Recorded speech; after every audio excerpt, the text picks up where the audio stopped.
But is it any different to what you have in your drawer already? Maybe not. Hey everyone, welcome back. My name is Carmel, and in today's video we have some new makeup to take a look at.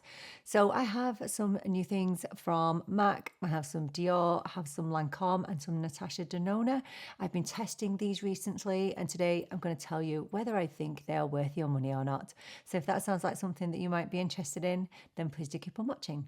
I've already prepped my skin with my usual skincare products, no primers as yet. So the first product that we are going to be talking about today is this one from Lancôme. So this is the Teint Idole Ultra Wear Shape Stick. So I'm pretty certain that this comes in foundation form, but you can actually pick up shades of this for blush, for contour, and for bronzer as well. But I only picked up the foundation shade. This retails for €46, and for that you get 9 grams of product. This claims to be a multi-use stick designed to cover, correct and shape the face. It provides medium to full coverage while helping to blur and even the appearance of the skin. And it's infused with squalene and vitamin E to support comfort and hydration. It claims a soft matte finish. It actually claims 24 hours of wear. So I had a look at the ingredients, and from what I can see, it is fragrance-free, essential oil-free and alcohol-free. So I went for 260 Bisque, which is light skin with neutral peachy undertones. I feel like these shades run incredibly light. So I would say to you, if you can get into store and get some samples of this, if you can swatch it and try it out, I would do that because I feel like these are very, very light leaning. I will include some comparison swatches for you now against some of my other foundations, some recent ones, and hopefully that will help you to choose your shade. This feels very silky and very creamy when you put it on, but I have to be really honest with you. I haven't been enjoying this at all. So I am going to have to prime one side of my face, and I'm going to leave the other side not primed because this foundation stick has not really sat right on my skin, especially around my dry areas. So you can see the remnants of a little rosacea outbreak that I just had, and especially on this side, it's been particularly dry. This foundation seems to cling to any dry patch that I have. Today is kind of last chance saloon for me. I've given this a really good go, but it's been a little bit disappointing for me. So on one side of my face, I'm going in with my Sephora Collection Hydrate and Glow Primer. I did try one half of my face with this primer the other day, and it's definitely sat much better on my face. I have dry skin, and it just sounds like it should be dreamy for dry skin. However, if there's one thing I've learned, it's to keep giving products a chance, because I could just be having one of those weeks with my skin, which is not unusual. So let's go in on this side where I don't have any primer, and I'm going to blend it out with my Makeup by Mario F4 brush. So all I'm going to do is I'm just going to stripe it across the face. And I know what you're thinking, that shade is perfect, it's literally your skin tone. It is, but in a few weeks, like I said, I'm not going to be able to wear this. So just starting to blend it out, and it does blend out really nicely.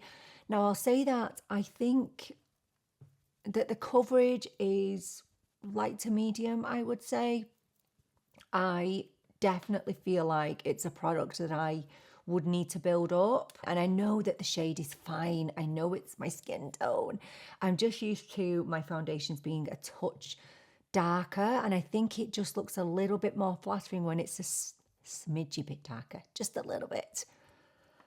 So yeah, I've just had an inconsistent experience with this. So although it feels really silky and creamy, it's not when it blends out,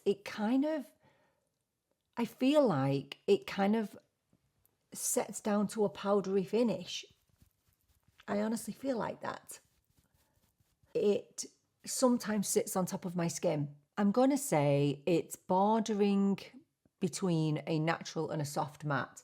Now this does say that you can use it under the eyes, but I used it under the eyes once and I didn't like it. But I'm going to use a teeny weeny bit under the eyes just a smidgy little bit. So I think it does have really good staying power. I mean, I've not worn it for 24 hours, so I have not been able to test that. However, it will last all day. But what I do find, and I don't know whether it's in my head, I really do find that it sets to a powdery type finish. And on my dry skin, it just doesn't look the most flattering, honestly. That's one side. And on this side, I have nothing. Now, this is the side with the primer, and it's a glowy type primer. So I think it will look a lot better on this side, honestly.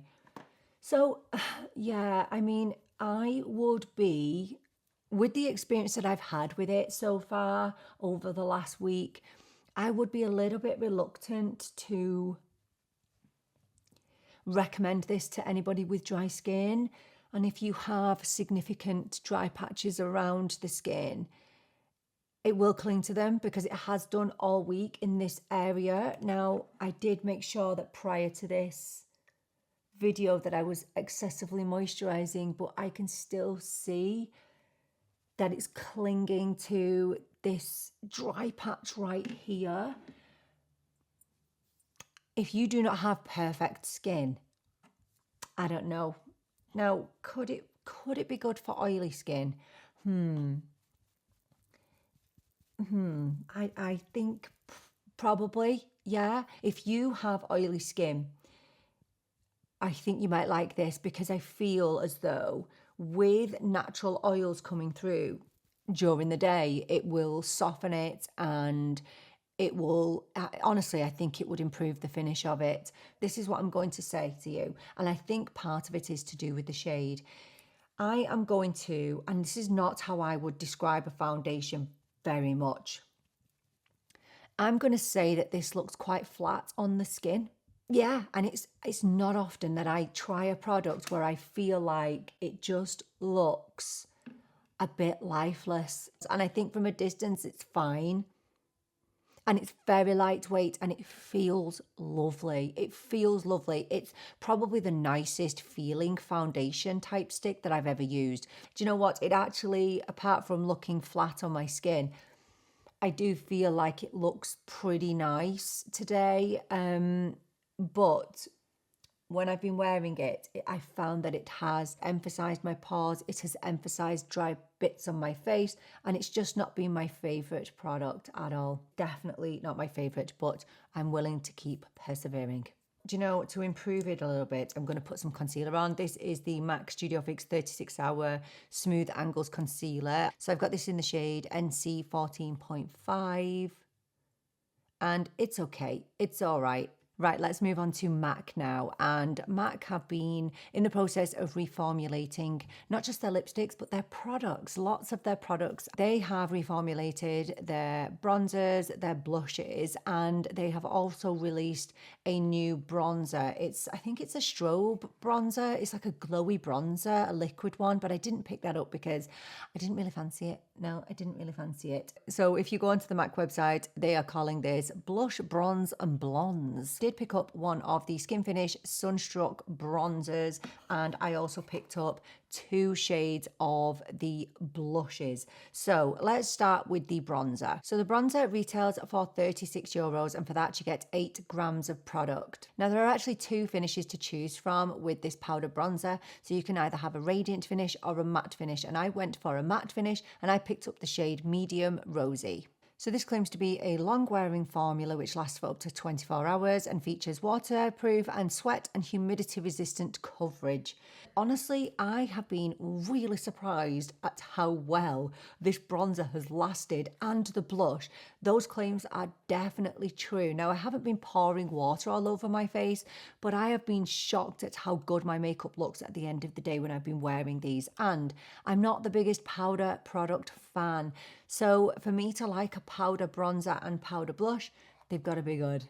I think you can see from the swatch that it's not scary at all. So I was trying to choose between light rosy and medium rosy, but I'm so glad I went for the medium now because they are very, very, I'd say they're very subtle, to be honest. So don't be afraid to go for the deeper shades, honestly. So I'm going to use my Morphe M162 powder brush for this. This is such a gorgeous product, honestly, and I wouldn't worry about going in too heavy-handed. It's very subtle, it's very forgiving, and it just blends beautifully. And what I like about it is it's not super duper pigmented either. I much prefer to take my bronzers very handy and just take my time to build up, and you can definitely do that with this. Now, I didn't try the old formula. I had seen online that with the reformulation, you may have lost a little bit of product. Nothing new, is it? But somebody, I'm pretty sure I saw someone say online that you've lost a couple of grams. I think maybe the blush went from a 6 gram to a 4 gram. I'm not sure what the old bronzer was or whether any product has been lost in the reformulation, but it's not surprising really, is it? So you can see how soft that is. I love how this looks. It just looks really, really natural. My biggest piece of advice is don't be afraid. Don't be afraid to go for the darker shades. So again, you can get a radiant finish in this bronzer if you prefer. And yeah, I guess it does have a little bit of rosiness to it, but it's not super rosy. It's really nice. I'm surprised they're calling it a medium though. What does the light one look like? So yeah, I really like it, and actually that would be great as an eyeshadow as well. On my eyes today, I do have the MAC Multi Sculpt on, the shade Cool Spice, and I also have one of the blushes on my eyes as well. I'll talk to you about that in a minute. Yeah, so that's the bronzer. Really, really happy with it. Really, really natural. Obviously, if you like bronzer that you can see from space, I wouldn't be going for this shade, medium rosy. I would be going for a bit of a deeper shade. But for me and my preferences, it's really beautiful. I love it. So next we have the blushes. So these are the Skinfinish Colourstruck blushes.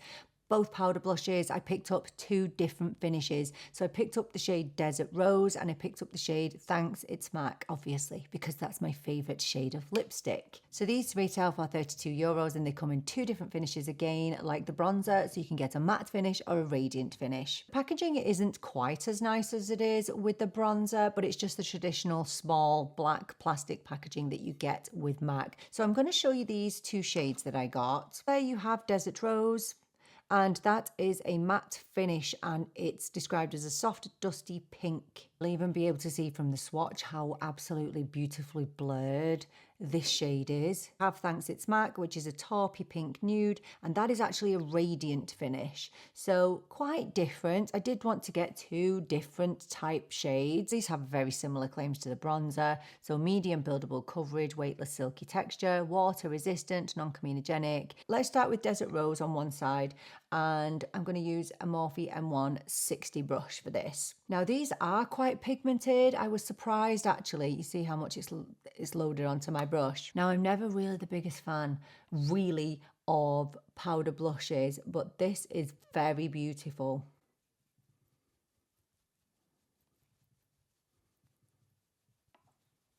See, that's just one little pop of colour there. Now I'm going to pile this on so that you can actually see it. Very soft, isn't it? It's very pretty.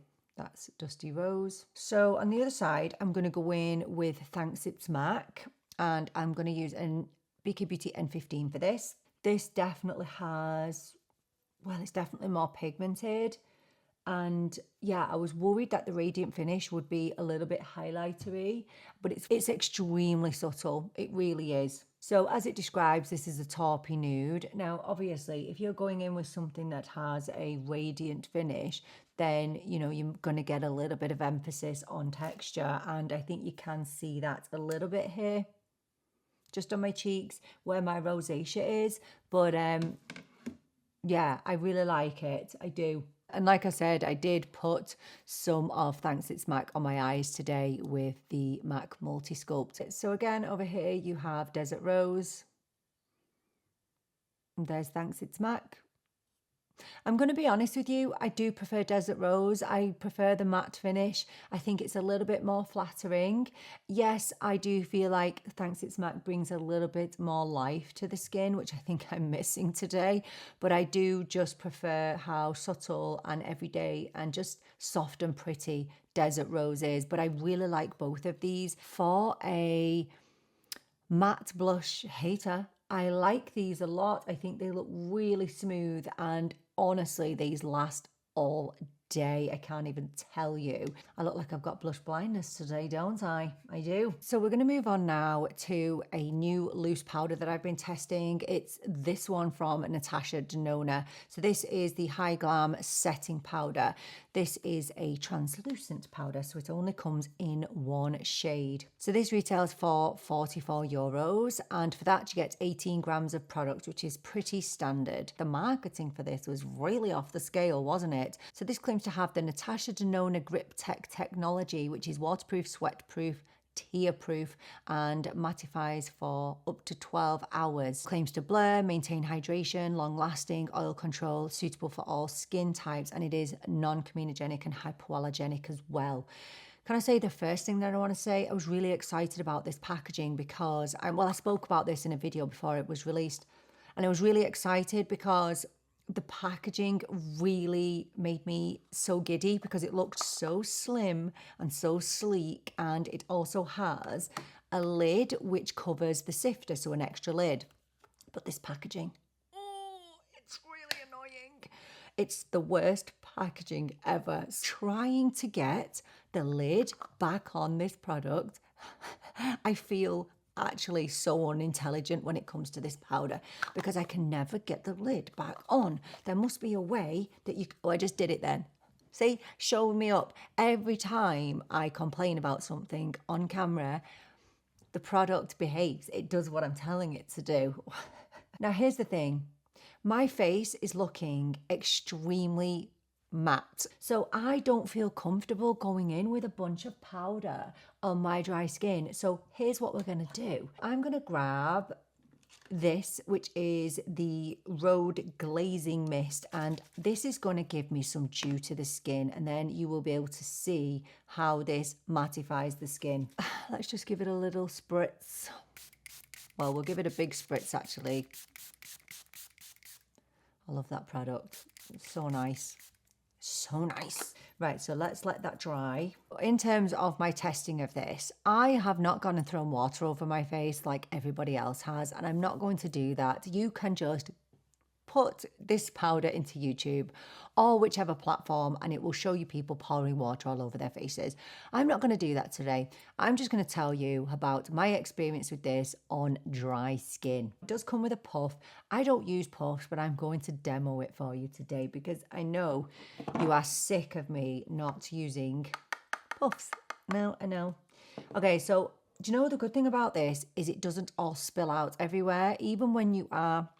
I mean, you just heard me tapping that out, and it only gave me the weeniest amount of product, and that's great in my book because you're not going to waste a lot of product, whereas I find with a lot of loose powders, so bad for wastage. So I'm going to show you on this side with a puff. I'm just going to wipe off any excess on the back of my hand. Still had stuff there. And you can see how that just really helps to blur the skin. Now, obviously, if you're going to use a puff, it's going to give you more of an intense application. I don't know if you can see, because I've used a puff, it has literally lifted all of my makeup and it's all caked up. See, this is why I don't use puffs. I just never get a decent application. Can you see that? Right, I'm just going to fix that. I'll be back in a minute. Okay, so I think I did fix that a little bit. That has not happened to me before, and I think it's the puff. So I'm abandoning the puff. This time on the other side, I'm going to go in with the other end of my M160 brush. It's just a really small powder brush, and I've much preferred using this. I did want to say that when I've spritzed the foundation stick, it definitely has brought it to life, which, you know, I'm liking a lot more. Yeah. So just putting the powder underneath my eyes. Yeah, I really appreciate that it doesn't throw out a lot of product when you are using it. I do like the packaging in that sense. I don't think you'll get a lot of wastage with this at all. So just around the nose. Okay. I think it's incredibly blurring. It lasts really, really well. Again, I've not tried it with water all over my face, but I've found that I've loved the longevity of it and it doesn't feel drier or cakier or heavier over the course of the day. However, I have a little concern with it, and it somebody actually did mention this to me in my comment section when I'd spoken about this powder previously, that they had a concern that this might not be suitable for darker skin, and I do have that concern as well. Now, I know nothing. I don't know anybody who has a deeper skin tone, much deeper than mine, that has tried this, that has come back and told me what they think. So I would love to hear if you have a darker skin tone and you have tried this, because I have found, especially the first day that I tried this, and I found that it left a little bit of a white cast. I would be concerned that if you had a deeper skin tone that this would not work. It does look very light on the skin, which is great if you want a little bit of brightening, but it really does depend on your skin tone. And then the second thing that I want to say about this, although I think it's really nice, it doesn't completely make my concealer crease free. It's not any better than any of my other loose powders, and honestly it's a little bit too finely milled for me. I know that sounds so weird, but I like my loose powders to have a little bit more body. So like the Huda Beauty Easy Bake, like the Makeup by Mario loose powder, they are my favorites. And also the Wet n Wild loose powder. I also really like the L'Oreal Blurfection. They're amazing loose powders. Do I like this as much as that? No. It went on again. See, showing me up. I would just say to you that this powder is not going to give you really anything different than any other powder, but I'm speaking from somebody with drier skin. So if you struggle with your makeup lasting, if you have significantly oily skin, I think you'd really like this powder. I think it would keep your oils in bay throughout I think it would keep your oils at bay throughout the day really beautifully. I don't have that problem. I think it's a really, really beautiful powder, but is it any different to what you have in your drawer already? Maybe not. Okay, so I am a really big Dior fan, and I'm a very big Dior lip product fan. So I did pick up 2 of their new glassy lipsticks. So these are the Dior Addict glass lipstick, and they retail for €48 each. You can actually order a special case for these, and you can also have them personalized, which I think is really lovely. I didn't, because that just costs a lot more money. So this is Dior's first lip gloss stick. So it reveals instant shine with an unprecedented mirror effect. So these are a twist up applicator, but you can twist them back down. So I picked up shade 504, which is Dior Sweet, which is a nude with pink undertones. And also 599, which is called Adiorable, which is a nude with warm undertones. So they have this beautiful glossy packaging, and I actually do appreciate that it's a little bit different to the other lipsticks. Now, I did notice that in comparison to my Dior Addict Hydrating Shine lipsticks, which are my absolute favorites, you get less product with this. So the Dior Addict, they have 3.2 grams, and these have 2.7 grams of product. So yeah, we're getting a little bit less, and we're still paying the price. You have the Dior Addict Hydrating Shine, which are these ones. These feel very oily, very balmy, whereas these definitely feel like a gloss. And as with the other Dior lipsticks, these are refillable. So let me show you shade 599. This is definitely the most pigmented of the two. It is quite rosy, but I feel like it's got more of a little bit of a red base to it. Now, I did stumble across a review of these before they arrived, and they said that these are completely non-sticky, non-tacky. And I'm going to say that's not true. They're not super duper tacky. However, they have a tack to them. And usually I hate that, but I don't mind it with these because it's not an uncomfortable tacky. Because it's a little bit tacky, I feel like it lasts really well on my lips. They're actually very similar to the new Morphe Lip Lock lip products. They have very, very similar. And moving on now to the shade 504, which is Dior Sweet. I absolutely love this shade. This has become my go-to everyday lipstick. Now that I think looks really nice without a lip liner, but you can also go in with a lip liner. So let's go over it with my Dior lip liner in the shade 310 Beige 2. That's the lip liner in 310, by the way, which is one of my favorite lip liners. I really enjoy these. They are so long lasting, genuinely. So yeah, I would definitely recommend those lipsticks. They are absolutely incredible. As you know, Dior make my favorite lipsticks. So yeah, I do love them. If we just take a close look at the skin, do you know what? It does look really good today. It does. I think with this foundation stick, I still don't know. I don't know how I feel about it fully. So I'm on day 5 now of using this, and it's just been inconsistent for me. I'm going to say that it's not my favorite. I know by day 5 whether something is going to be a really go-to product for me, and I know this will not be. It might be a really good touch-up product for when I need it, but as for on my dry skin, I don't hate it. I really don't hate it. And I think it's turned out looking really nice today, really natural. But I just need something a little bit extra. Yeah, not my favorite. No, not my favorite. The bronzer and blushes from MAC, absolutely gorgeous. I love how subtle and natural the bronzer is. The blushes, I'm not the biggest fan of Thanks It's MAC, but I definitely love Desert Rose. I think it's soft, it's ethereal, it's pretty, it's gorgeous, and the formulation, like my skin will look exactly like this in 12 hours time in relation to the bronzer and the blush. Do you know, the powder is really nice.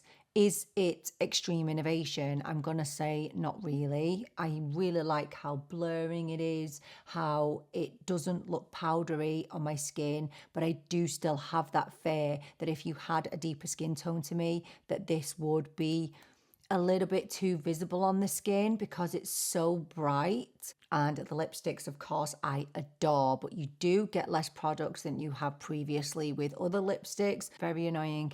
Why do they make them like that? So please do let me know, what do you think about these products? Do you think any are worth checking out, or are they an easy pass for you? Let me know everything down in the comments. Thank you so much for joining me for this video. I so appreciate you being here with me. I'm really looking forward to seeing you in the next video, but until then, take care and bye for now.